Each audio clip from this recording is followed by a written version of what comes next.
Bab 309, Sienna Merdain, 5. Di-upload oleh Baca Suara. Jangan lupa like dan subscribe, agar kami semangat upload lebih banyak. Di salah satu hotel Pentagon, Christina melihat ke bawah dari jendela di suite lantai atas yang mewah karena seluruh kota di bawahnya diwarnai putih. Meskipun orang-orang di kota itu bingung dengan hujan salju yang tidak diumumkan, semua orang sekarang turun ke jalan, menikmati acara kejutan. Aku benar-benar ingin melihat seperti apa pertarungan bola salju itu, gumam Rhaenyra dari kursinya di sofa besar. Duduk di seberangnya, Mer memelototi kartu-kartu yang tersebar di depan Rhaenyra dan mendesis, kamu bisa bertarung bola salju sebanyak yang kamu suka sesudahnya. Salju tidak pernah turun di Dragon Demon Castle, Rhaenyra terus bergumam. Sejak nyonya ini lahir, saya belum pernah melihatnya turun salju. Jika kamu benar-benar ingin melihatnya, kamu bisa melihat keluar jendela, bukan? Mer dengan tidak sabar merekomendasikan. Nona ini tidak bisa puas hanya dengan melihat salju dari sini, Rhaenyra bersikeras. Saya ingin melakukan pertarungan bola salju. Mer menghela nafas, benar-benar sekarang, jika kamu ingin melakukannya, maka pergilah ke sana sendiri dan cobalah. Rhaenyra membalas, di mana asyiknya mencoba bertarung bola salju sendirian. Mer, nyonya ini ingin bertarung bola salju denganmu. Maaf, tapi saya khawatir saya tidak bisa melakukan itu. Tuan Eugene dan Lady Sienna mungkin akan kembali kapan saja sekarang, gerutu Mer sambil perlahan mengulurkan tangannya ke arah kartu yang diletakkan di depan Rhaenyra. Mengapa Anda tidak memberitahu saya di mana Anda meletakkan joker? Aku tidak tahu mengapa kau mengharapkan nona ini mengungkapkan sesuatu seperti itu, Rhaenyra mendengus. Itu karena aku tidak ingin memilih joker, jawab Mer jujur. Keduanya telah fokus pada permainan kartu mereka untuk sementara waktu sekarang. Bahkan, Mer juga lebih suka pergi keluar dengan Rhaenyra dan bertarung bola salju atau membangun manusia salju daripada tinggal di ruangan ini dan bermain kartu atau gelisah sendiri. Namun, seperti yang baru saja dia katakan, Mer merasa tidak mungkin dia bisa keluar sekarang, terutama dengan semua antisipasinya. Matahari perlahan mulai terbenam. Eugene dan Sienna mungkin akan kembali kapan saja. Mer ingin menunggu dengan sabar di ruangan ini agar dia bisa menyambut Sienna dan Eugene begitu mereka kembali. Meskipun bertarung bola salju atau membangun manusia salju dengan Rhaenyra mungkin menyenangkan, jika dia membiarkan dirinya terlalu asyik dengan kegiatan semacam itu, bukankah pakaian terbaiknya yang telah dia siapkan secara khusus akan basah kuyup oleh salju? Anda tidak pernah tahu. Mereka mungkin tidak kembali hari ini, Christina, yang telah melihat keluar jendela, tiba-tiba angkat bicara. Itu sebenarnya ada semanis. Memang. Karena mereka akhirnya memiliki reuni yang tepat setelah ratusan tahun, mereka akan memiliki banyak hal untuk dibicarakan sehingga bahkan menghabiskan sepanjang malam bersama mungkin tidak cukup bagi mereka. Mer menyuarakan persetujuannya dengan anggukan saat dia menarik salah satu kartu Rhaenyra. Itu adalah joker. Begitu banyak yang harus dibicarakan, Yah, aku yakin akan ada beberapa pembicaraan, gumam Anise dengan ekspresi cemberut saat dia menjatuhkan diri di sofa di depan jendela. Dia menduga bahwa berkomunikasi dengan tubuh Anda, adalah salah satu cara untuk bercakap-cakap. Kakak, Christina memprotes. Anise mengejek, apa yang membuatmu panik? Ini tidak seperti mereka anak-anak. Secara teknis, Sienna berusia 300 tahun. Tolong jangan membayangkan sesuatu yang begitu tidak tahu malu. Imajinasimu yang keterlaluan membuatku sangat malu, suster, keluh Christina. Christina, Anda mungkin mengatakan itu, tapi saya tahu betul bahwa Anda cukup menikmati fantasi liar seperti itu, tuduh Anise. Christina merengek, tolong, suster. Tolong jangan menghinaku dengan klaim absurd seperti itu. Kau mungkin berbohong dengan kata-katamu, tapi setidaknya tubuhmu jujur, pikir Anise sambil mendengus saat dia membuka sebotol whisky yang diletakkan di atas meja. Gluk gluk gluk. Adas manis menuangkan whisky ke dalam gelas besar sampai hampir meluap ketika Christina mengerang pendek. Berhentilah dengan omelan dan lihat saja ke arah lain sebentar, Christina. Jika saya tidak minum pada hari seperti hari ini, kapan lagi saya bisa minum? Anise berkata sambil mengangkat gelasnya ke hujan salju yang sekarang ringan. Anise berpikir bahwa dia akan baik-baik saja dengan ini, bahwa itu tidak akan berarti apa-apa baginya. Tapi sekarang itu benar-benar terjadi, dia merasa tidak begitu baik. Aku tidak akan pernah menduga bahwa aku bisa menjadi wanita serakah, gumam Anise sambil membawa gelas anggurnya ke bibirnya. Christina juga tidak bisa membantu tetapi menghela nafas pendek pada kata-kata ini. Keserakahan? Jadi ini keserakahan. Sebagai orang suci dan pendeta, Christina merasa bahwa dia seharusnya tidak diizinkan untuk memiliki keinginan seperti itu. Merasakan perasaan Christina, Anise menahan senyum masam saat dia membujuk Christina, karena kita hanya manusia, pada akhirnya, kita tidak bisa tidak merasakan hal-hal seperti itu. Di mana di dunia ini Anda dapat menemukan seseorang yang benar-benar tanpa semua keinginan dan emosi. Namun, jika Anda hanya mendengarkan keinginan dan emosi Anda akan berubah dari manusia menjadi binatang. Ini mirip dengan Anise dan Christina saat ini ketika mereka dengan sabar menunggu di kamar, minum sendiri, saat mereka mengambil tugas mengasuh dua bocah kuno ini yang sekarang melengking dan menarik rambut satu sama lain. Namun, Anise dan Christina memaksa diri mereka untuk bertahan karena mereka manusia, bukan binatang. Sienna benar-benar telah mengumpulkan semua tekadnya. Aku lengah karena tidak ada kembang api yang direncanakan untuk kota ini, tapi aku tidak pernah membayangkan bahwa dia benar-benar akan membuat salju, pikir Anise menyesal.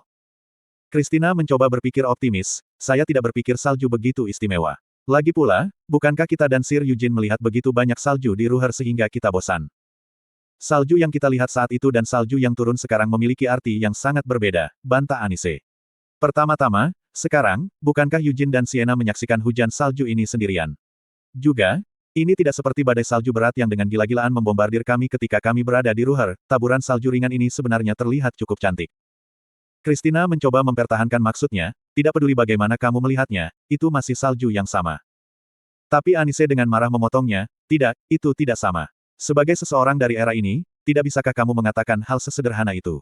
Setelah 300 tahun, seorang pria dan seorang wanita akhirnya bersatu kembali dengan benar. Mereka saling memandang saat salju putih turun di sekitar mereka. Christina tergagap, namun, Lady Sienna adalah orang yang memanggil salju ini. Anise menghela nafas, iya, aku tidak akan pernah membayangkan bahwa Sienna bisa memikirkan rencana yang rumit dan licik seperti itu. Pikirkan baik-baik, Christina. Apa yang terjadi ketika Anda terjebak di salju? Christina tidak tahu apa jawaban yang tepat untuk pertanyaan yang tampaknya begitu jelas. Jadi dia tidak terlalu memikirkannya dan hanya menjawab dengan apapun yang terlintas dalam pikirannya. Jika kamu terjebak di salju, pakaianmu akan basah. Tubuhmu juga akan menjadi dingin, Christina perlahan menjawab. Itu benar, Adas manis menyatakan. Apakah Anda manusia atau binatang, Anda akan basah ketika Anda berada di salju. Udaranya dingin, dan saat angin bertiup, rasanya semakin dingin. Anda bahkan mungkin masuk angin jika Anda terlalu kedinginan saat mengenakan pakaian basah. Itu, pilek bukanlah penyakit yang harus dianggap enteng, pikir Christina saat suara batinnya mulai bergetar. Perlahan-lahan, Christina mulai memperhatikan apa yang Anise coba dapatkan. Anise semakin gelisah ketika dia berbicara, jika penutup pelindung Anda basah dan Anda merasa kedinginan, maka apakah Anda manusia atau hewan, Anda akan melakukan yang terbaik untuk keluar dari situasi itu. Itu berarti Anda perlu menemukan kehangatan dan panas. Salah satu cara untuk melakukannya adalah keluar dari angin dan masuk ke ruangan panas yang bagus. Kemudian Anda melepas pakaian basah Anda dan melakukan sesuatu untuk memanaskan tubuh Anda. Dan apa bedanya antara orang-orang yang menanggalkan pakaian mereka dan binatang buas yang berjalan telanjang? Retak. Gelas anggur di tangan Anise pecah. Tak tahu malu, betapa tidak tahu malunya. Christina berteriak di dalam kepala mereka, tidak bisa menahannya lebih lama lagi. Ketika Anise memecahkan kaca dengan tangan kosong, dan bahunya mulai bergetar, Mer dan Rhaenyra, yang telah berkelahi dan menarik rambut satu sama lain sambil menuduh satu sama lain curang dengan diam-diam bertukar kartu, mulai menempel satu sama lain sebagai gantinya saat mereka gemetar ketakutan. Pintu kamar yang tertutup tiba-tiba terbuka. Anise, yang bahkan tidak punya waktu untuk berpikir untuk membersihkan tangannya yang basah kuyup dengan anggur, menoleh ke arahnya. Pintunya telah dikunci, tentu saja, dan hanya Anise dan Eugene yang memiliki kunci kamar mereka. Yah, Adas manis bersenandung penasaran. Dengan separuh wajahnya bengkak menyakitkan, Eugene adalah orang yang telah membuka pintu dan sekarang memasuki ruangan. Bukan hanya pipinya yang bengkak. Area di sekitar matanya juga memar, dan bibirnya pecah-pecah. Ketika datang ke metode kekerasan, Anise adalah seorang ahli. Dia dengan mudah menebak serangan macam apa yang menjadi alasan wajah Eugene begitu kacau. Itu pasti tamparan yang sangat kuat di pipi kirinya. Sebuah telapak tangan, yang memiliki area lebih luas dari kepalan tangan, telah berdampak pada seluruh sisi kiri wajahnya. Dermawan, 2. Rhaenyra berteriak. Setelah Eugene menariknya keluar dari perut Raizakia, Rhaenyra menyebut Eugene dermawannya. Tuan Eugene. Mer juga menjerit terkejut pada saat bersamaan. Nyonya Sienna. Teriakannya dengan cepat berubah dari alarm menjadi kegembiraan. Ini karena Sienna baru saja mengikuti Eugene yang berbahu merosot ke dalam ruangan. Mer melompat dari sofa dan berlari menuju Sienna. Tidak apa-apa, tidak apa-apa 3, gumam Sienna sambil menatap Mer dengan mata penuh kasih dan membelai kepalanya saat Mer memeluk pinggang Sienna. Sienna kemudian mengangkat kepalanya sedikit untuk melihat sekeliling ruangan. Seorang wanita yang tampak sangat mirip dengan Anise bangkit dari sofa dengan ekspresi terkejut. Jika Sienna dipaksa untuk memilih perbedaannya, satu-satunya yang dia perhatikan adalah dalam bentuk mata Christina dan lalat tetesan air mata. Tapi tatapan yang ditransmisikan dari mata lebar itu tidak terasa asing baginya. Sienna dengan hati-hati bertanya, Adas manis. Sienna, Anise memanggil nama Sienna dengan suara gemetar. Mata Sienna basah oleh air mata. Ketika dia memanggil nama Anise, dia juga harus menekan getaran kuat dalam suaranya. Bahkan, tepat sebelum dia tiba di sini, Sienna bermaksud untuk mengambil kesalahan dengan Anise. Dia memiliki keluhan besar terhadap wanita licik dan seperti ular ini yang telah mengambil keuntungan dari seseorang yang setengah mati dan terjebak di dalam segel. Tidak peduli seberapa banyak Sienna memikirkannya, tindakan Anise masih terasa pengecut dan tidak jujur padanya. Slot iklan, kamu bisa pasang iklanmu di sini. Namun, sekarang dia melihat Anise secara langsung, dengan ekspresi di wajahnya, dan mendengar suaranya, apalagi berkelahi, mata Sienna juga berlinang air mata. Anisi. Sienna. Pada akhirnya, kedua wanita itu menangis ketika mereka memanggil nama satu sama lain. Sienna tiba-tiba mengambil Mer, yang masih tergantung di pinggangnya dan berjalan melewati Eugene. Anise juga melangkah maju untuk menemuinya sambil menyeka anggur yang telah membasahi tangannya. Sienna dan Anise berhenti sejenak begitu mereka berada di depan satu sama lain. Kemudian, tanpa ada yang tahu siapa yang memprakarsainya lebih dulu, mereka saling berpelukan erat. Tidak dapat melarikan diri tepat waktu, Mer dimakamkan di antara Sienna dan Anise. Mer berjuang keras untuk melepaskan diri dari tekanan yang menimpanya dari kedua sisi, tetapi Sienna dan Anise tidak memperhatikannya saat mereka terisak dan saling berpelukan. Kamu, apakah kamu benar-benar Anise? Sienna bertanya. Ya, benar. Tubuhnya mungkin berbeda, tapi itu benar-benar aku, Anise menegaskan. Ini seperti mimpi. Untuk dapat bertemu dengan almarhum Anda, seperti ini, sekali lagi, Sienna terisak. Ini bukan mimpi, Sienna, Anise mengoreksinya. Ini benar-benar kenyataan. Jika Anda harus mengatakannya, maka Anda bisa menyebutnya keajaiban keberuntungan yang diberikan kepada kami oleh Tuhan. Masih terjebak di antara mereka, perjuangan Mer perlahan mulai mereda. Adas manis membelai pipi Sienna dengan kedua tangannya sambil tersenyum dan berkata, "Aku bukan satu-satunya yang secara mengejutkan berhasil kembali. Kamu juga selamat, dan sekarang aku bisa bertemu denganmu seperti ini. Meskipun ratusan tahun telah berlalu sejak terakhir kali kita bertemu." Anise baru saja mengatakan apa yang ada di pikirannya tanpa niat tersembunyi lainnya. Namun, setelah mendengar kata-kata ini, pipi Sienna bergerak-gerak. Memang benar bahwa ratusan tahun mungkin telah berlalu, tetapi tubuh saya tidak berbeda dari ratusan tahun yang lalu, klaim Sienna. Hah, Adas manis menanggapi dengan bingung. Aku benar-benar merekonstruksi tubuhku menggunakan sihir, Sienna menjelaskan. Aku berada di puncak hidupku, dengan penampilan muda yang sama seperti yang aku miliki dalam ingatanmu. Meskipun ratusan tahun mungkin telah berlalu, itu masih berarti saya belum menua sama sekali. Untuk sesaat, Anise tidak bisa mengerti apa yang dimaksud Sienna dengan kata-kata ini dan hanya bisa berkedip bingung. Namun tak lama kemudian, Anise menyadari apa yang disindir Sienna. Senyum tipis menyebar di wajah Anise saat dia mengangguk perlahan. Itu benar, Anise setuju. Tidak seperti diriku, yang telah meninggal dan kehilangan tubuhku, kamu masih memiliki tubuhmu sendiri, Sienna. Menyedihkan, tapi begitulah adanya, kata Sienna puas. Anise tidak setuju, tidak perlu sedih tentang itu. Karena tubuh yang saya tinggali sekarang hampir persis sama dengan tubuh yang saya miliki ketika saya masih hidup. Juga, ini adalah tubuh asli berusia 23 tahun yang tidak membutuhkan rekonstruksi magis. 23 tahun. Jadi kamu lebih tua dari Eugene, kata Sienna. Sekarang setelah Anda menyebutkannya, ada perbedaan 2 tahun. Tetapi jika Anda benar-benar harus mengklasifikasikannya, kami berdua berusia awal 20-an, bantah Anise. Apakah usia tubuh benar-benar penting ketika, pada intinya, kita berdua berusia ratusan tahun? Sienna bersikeras.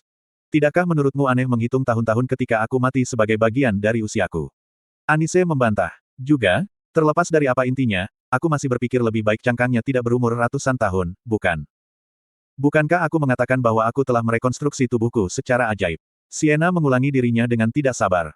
Anise bertindak tidak bersalah, ya ampun, aku tidak bermaksud menargetkanmu secara khusus ketika aku mengatakan itu, Sienna, tapi sepertinya aku telah menusuk titik sakit. Sienna dan Anise tidak menangis lagi. Keduanya sekarang bertukar pandang melalui mata menyipit. Mereka baru saja saling berpelukan tetapi segera berpisah saat mereka berdua mundur selangkah. Flop. Mer, yang terjebak di antara mereka, tergeletak di tanah. Dasar jalang nakal. Sienna tiba-tiba menjerit saat dia menjambak rambut Anise. Tak mau kalah, Anise pun menjambak rambut Sienna, dasar jalang pohon purba. Sienna tidak gentar, beraninya kau memulai dariku. Aku sudah mendengar semua tentang itu. Kau mencuri bibir Hamel, Eugene. Kamu bukan anak kecil lagi, jadi mengapa kamu menarik rambut temanmu hanya karena dia mendapat ciuman sebelum kamu melakukannya? Adas manis berteriak. Sienna tergagap, itu bukan sembarang ciuman.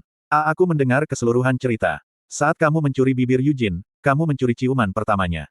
Anise mengejek, mungkinkah kamu benar-benar seorang anak? Apa kau tidak tahu bahwa si Hamel itu adalah tipe pria yang melakukan segalanya dan apa saja selama waktunya sebagai tentara bayaran? Mengapa itu penting? Sienna dengan keras kepala bersikeras.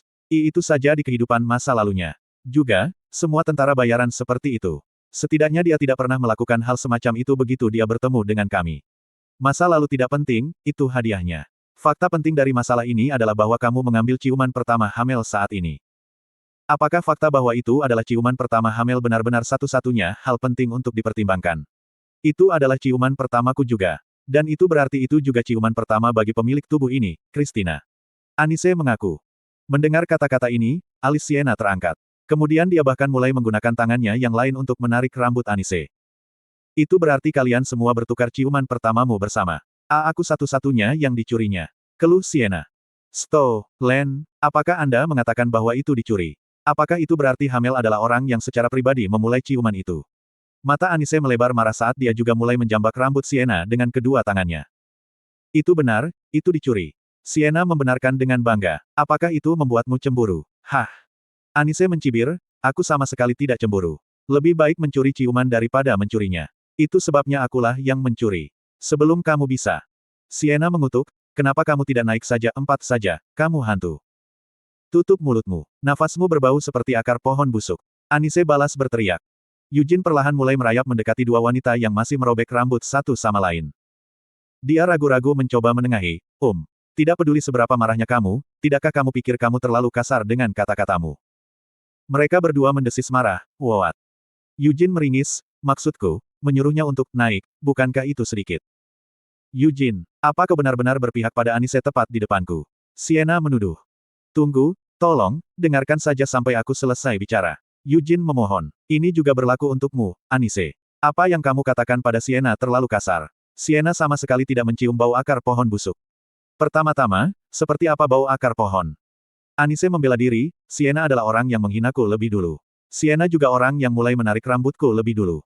Hamel, pikirkan saja dengan jelas. Rambut yang baru saja dicabut Sienna bukan milikku tapi milik Christina. Kejahatan apa yang telah dilakukan Christina sehingga pantas dipermalukan seperti itu? Kakak, mari kita buat penyihir jahat itu menjadi badi. Christina menanggapi kemarahan Anise dengan teriakan perang haus darah. Berhenti, berhenti. Eugene berteriak, dan dia menyodorkan kepalanya di antara mereka saat Anise dan Sienna mulai merobek rambut satu sama lain lagi. Kamu tidak perlu melakukan ini. Kenapa kamu tidak merobek rambutku saja? Ambil saja nyawaku sebagai gantinya. Baiklah, dasar bajingan. Kamu akhirnya menemukan ide yang bagus, geram Sienna, dan seolah-olah dia baru saja menunggu kesempatan, dia melepaskan rambut Anise dan mulai menarik rambut Eugene sebagai gantinya. Hamel, jika kamu mengatakan sesuatu seperti itu, apakah kamu benar-benar berpikir aku tidak akan melakukannya? Adas manis menjerit saat dia juga segera mulai menarik rambut Eugene. 4 tangan mulai secara bersamaan merobek tambalan rambut Eugene. Mati, dasar gila. Dasar bajingan. Rambut abu-abu robek tersebar di langit-langit. Melihat pemandangan ini, Rhaenyra meringkuk menjadi bola di sofa dan mulai gemetar ketakutan. Mer, yang telah sadar di beberapa titik, tampaknya menjadi marah serta dia juga mulai mencubit dan menggigit kaki Eugene. Saat menerima serangan ini, Eugene tidak melakukan perlawanan dalam bentuk apapun. Sebaliknya, ekspresinya tampak damai seolah-olah dia hanya berjalan-jalan di bawah sinar matahari yang hangat. Itu benar, ini baik-baik saja, pikir Eugene. Bagaimanapun, rambut yang robek hanya akan tumbuh kembali. Mengabaikan penderitaan yang bisa dia rasakan di kulit kepalanya, Eugene menutup matanya. Catatan translator. 1. Ini agak tidak jelas, tetapi teks aslinya mengatakan bahwa, bahasa tubuh, adalah salah satu cara untuk berbicara, di mana Anise menyiratkan bahwa Sienna dan Eugene bermesraan. 2. Kata yang digunakan Rhaenyra di sini, sesuai karakternya, sangat kuno. Itu juga bisa berarti pertapa. 3. Sienna menggunakan kata ini dengan cara yang sering digunakan orang dewasa Korea untuk menghibur anak-anak yang menangis. Contoh bahasa Inggris dari hal ini adalah ketika Anda menepuk punggung anak yang menangis dan berkata, di sana, di sana. 4. Ini mengacu pada legenda bahwa orang suci naik ke surga ketika mereka mati.